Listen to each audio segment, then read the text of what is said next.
ஆட்சி அமைக்க 118 இடங்கள் தேவைப்படும் நிலையில் தவேகாவின் அடுத்த கட்ட முடிவு என்ன என்பது குறித்து தகவல் வெளியாகியுள்ளது. நடந்து முடிந்த சட்டமன்ற தேர்தலில் விஜய் தலைமையிலான புதிய கட்சி தவேக 100க்கும் மேற்பட்ட தொகுதிகளில் வெற்றி பெற்று முதன்மை கட்சியாக உருவெடுத்துள்ளன. இதனால் விஜய் ஆட்சி அமைக்க உரிமை கோரலாம். ஆளுநர் அழைப்பு விடுத்தால் சட்டசபையில் பெரும்பான்மையை நிரூபிக்க வேண்டியது அவசியமாகிறது. தமிழக சட்டசபையில் ஆட்சி அமைக்க 118 என்ற மேஜிக் எண் தேவைப்படும் நிலையில் தவேக தற்போது சுமார் 107 தொகுதிகளில் மட்டுமே முன்னிலையில் உள்ளது. இதனால் மேலும் 11 உறுப்பினர்களின் ஆதரவு அவசியமாகியுள்ளது. இந்த சூழலில் எந்த கட்சிகளிடம் தவேக ஆதரவை கோரப்போகிறது என்பது அரசியல் வட்டாரங்களில் முக்கிய கேள்வியாக எழுந்துள்ளது. குறிப்பாக திமுக அல்லது அதிமுக கூட்டணியில் உள்ள கட்சிகளிடம் ஆதரவு கேட்குமா அல்லது நேரடியாக அதிமுகவுடன் பேச்சுவார்த்தை நடத்துமா என்பது கவனிக்கப்படுகிறது. இதற்கிடையே தவேக வெற்றிற்கு வாழ்த்து தெரிவிக்கும் வகையில் ராகுல் காந்தி விஜயை தொலைபேசியில் தொடர்பு கொண்டதாக ஜெய்ராம் ரமேஷ் தெரிவித்துள்ளார். இதன் மூலம் காங்கிரஸ் கட்சி தவேகாவுக்கு ஆதரவு அளிக்கும் வாய்ப்பு அதிகரித்துள்ளதாகவே கூறப்படுகிறது. தற்போதைய நிலவரப்படி திமுக கூட்டணியில் காங்கிரஸ் 5 இடங்கள், தேமுதிக 1, விசிக 2, மதிமுக 2 இடங்களில் முன்னிலையில் உள்ளன. திமுக மட்டும் தனியாக 55 இடங்களில் முன்னிலை பெற்றுள்ளது. அதிமுக கூட்டணியில் பாஜக 1, பாமக 5, அமமுக 1 இடங்களில் முன்னிலையில் உள்ளன. இந்த கட்சிகளில் சிலர் ஆதரவு அளித்தாலே தவேகாவுக்கு தேவையான பெரும்பான்மையை எட்ட முடியும். இதற்கான பேச்சுவார்த்தைகளில் தவேக மூத்த நிர்வாகிகள் தீவிரமாக ஈடுபடலாம் என்று எதிர்பார்க்கப்படுகிறது. இந்த கணக்கு ஒருபுறம் இருக்க, மற்றொருபுறம் தமிழக பொறுப்பாளுநர் RV அர்லேகர் இன்று சென்னை கிண்டியில் உள்ள மக்கள் மாளிகைக்கு வருகை தருகிறார்.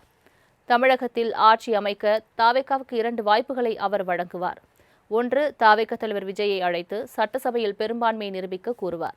அல்லது தனக்கு ஆதரவு தரும் கட்சிகளிடமிருந்து கடிதங்களை பெற்று அதை தன்னிடம் வழங்கும்படி சொல்வார். 118 இடங்களுக்கு மேல் ஆதரவு கிடைத்தால் தவேகாவுக்கு ஆட்சி அமைக்கும் உரிமையை ஆளுநர் வழங்குவார். அவ்வாறு ஆதரவு கிடைக்காமல் போனால் தவேகாவுக்கு ஆட்சி அமைக்கும் உரிமை கிடைக்காமல் போகும். அதுபோன்ற நிலைமை ஏற்பட்டால் இரண்டாவதாக அதிக இடங்களை பெற்றுள்ள திமுகவை ஆட்சி அமைக்க ஆளுநர் கோருவார். அவர்களாலும் ஆட்சி அமைக்க முடியாமல் போனால் அடுத்த 6 மாதங்கள் தமிழகத்தில் ஆளுநர் ஆட்சி நடைபெறும். அதன் பின்னர் சட்டசபை தேர்தல் 234 தொகுதிகளுக்கு மீண்டும் நடைபெறும் என தகவல் வெளியாகியுள்ளது. ஆட்சி அமைக்க 118 இடங்கள் தேவைப்படும் நிலையில் தவேகாவின் அடுத்த கட்ட முடிவு என்ன என்பது குறித்து தகவல் வெளியாகியுள்ளது. நடந்து முடிந்த சட்டமன்ற தேர்தலில் விஜய் தலைமையிலான புதிய கட்சி தவேக 100க்கும் மேற்பட்ட தொகுதிகளில் வெற்றி பெற்று முதன்மை கட்சியாக உருவெடுத்துள்ளன. இதனால் விஜய் ஆட்சி அமைக்க உரிமை கோரலாம். ஆளுநர் அழைப்பு விடுத்தால் சட்டசபையில் பெரும்பான்மையை நிரூபிக்க வேண்டியது அவசியமாகிறது. தமிழக சட்டசபையில் ஆட்சி அமைக்க 118 என்ற மேஜிக் எண் தேவைப்படும் நிலையில் தவேக தற்போது சுமார் 107 தொகுதிகளில் மட்டுமே முன்னிலையில் உள்ளது. இதனால் மேலும் 11 உறுப்பினர்களின் ஆதரவு அவசியமாகியுள்ளது. இந்த சூழலில் எந்த கட்சிகளிடம் தவேக ஆதரவை கோரப்போகிறது என்பது அரசியல் வட்டாரங்களில் முக்கிய கேள்வியாக எழுந்துள்ளது. குறிப்பாக திமுக அல்லது அதிமுக கூட்டணியில் உள்ள கட்சிகளிடம் ஆதரவு கேட்குமா அல்லது நேரடியாக அதிமுகவுடன் பேச்சுவார்த்தை நடத்துமா என்பது கவனிக்கப்படுகிறது. இதற்கிடையே தவேக வெற்றிற்கு வாழ்த்து தெரிவிக்கும் வகையில் ராகுல் காந்தி விஜயை தொலைபேசியில் தொடர்பு கொண்டதாக ஜெய்ராம் ரமேஷ் தெரிவித்துள்ளார். இதன் மூலம் காங்கிரஸ் கட்சி தவேகாவுக்கு ஆதரவு அளிக்கும் வாய்ப்பு அதிகரித்துள்ளதாகவே கூறப்படுகிறது. தற்போதைய நிலவரப்படி திமுக கூட்டணியில் காங்கிரஸ் 5 இடங்கள், தேமுதிக 1, விசிக 2, மதிமுக 2 இடங்களில் முன்னிலையில் உள்ளன. திமுக மட்டும் தனியாக 55 இடங்களில் முன்னிலை பெற்றுள்ளது. அதிமுக கூட்டணியில் பாஜக 1, பாமக 5, அமமுக 1 இடங்களில் முன்னிலையில் உள்ளன. இந்த கட்சிகளில் சிலர் ஆதரவு அளித்தாலே தவேகாவுக்கு தேவையான பெரும்பான்மையை எட்ட முடியும். இதற்கான பேச்சுவார்த்தைகளில் தவேக மூத்த நிர்வாகிகள் தீவிரமாக ஈடுபடலாம் என்று எதிர்பார்க்கப்படுகிறது. இந்த கணக்கு ஒருபுறம் இருக்க, மற்றொருபுறம் தமிழக பொறுப்பாளுநர் RV அர்லேகர் இன்று சென்னை கிண்டியில் உள்ள மக்கள் மாளிகைக்கு வருகை தருகிறார்.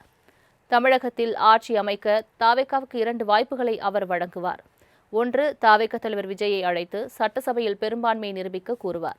அல்லது தனக்கு ஆதரவு தரும் கட்சிகளிடமிருந்து கடிதங்களை பெற்று அதை தன்னிடம் வழங்கும்படி சொல்வார். 118 இடங்களுக்கு மேல் ஆதரவு கிடைத்தால் தவேகாவுக்கு ஆட்சி அமைக்கும் உரிமையை ஆளுநர் வழங்குவார். அவ்வாறு ஆதரவு கிடைக்காமல் போனால் தவேகாவுக்கு ஆட்சி அமைக்கும் உரிமை கிடைக்காமல் போகும்.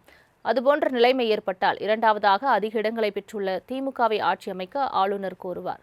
அவர்களாலும் ஆட்சி அமைக்க முடியாமல் போனால் அடுத்த 6 மாதங்கள் தமிழகத்தில் ஆளுநர் ஆட்சி நடைபெறும். அதன் பின்னர் சட்டசபை தேர்தல் 234 தொகுதிகளுக்கு மீண்டும் நடைபெறும் என தகவல் வெளியாகியுள்ளது.